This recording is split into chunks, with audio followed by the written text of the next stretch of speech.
गेले काही दिवस मी बेचैन आहे, रागात सुद्धा आहे.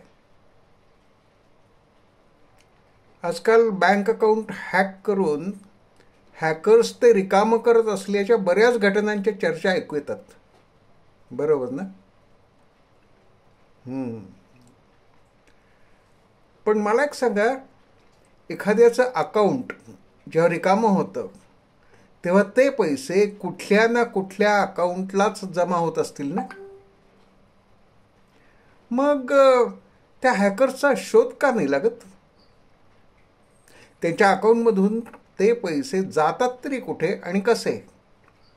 कारण आपण बँकेत अकाउंट उघडायला गेलो तर आपल्याला किमान एक आपली सगळी माहिती असलेला बँक अकाउंट ओपनिंगचा अर्ज, 2 CIF फॉर्म, 3 त्यावर आणि इतरही बऱ्याच ठिकाणी आपल्या सह्या, 4 आपले फोटो, 5 आधार कार्डाची कॉपी, 6 पॅन कार्डाची कॉपी आणि 7 एखाद्या खातेदाराकडून इंट्रो आणि सही.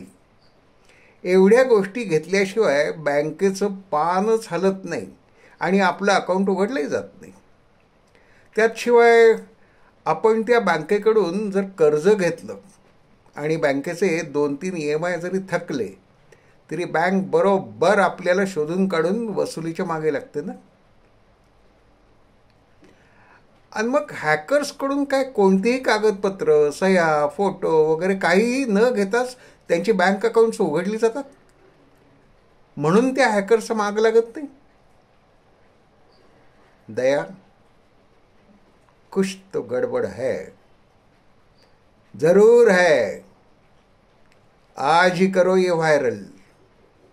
बैंकों के लिए, बैंकर्स के लिए, साइबर सेल के लिए, क्राइम ब्रांच के लिए, RBI के लिए, फाइनेंस मिनिस्ट्री के लिए, होम मिनिस्ट्री के लिए, PM साहब के लिए और बैंक कस्टमर्स के लिए भी. समझे?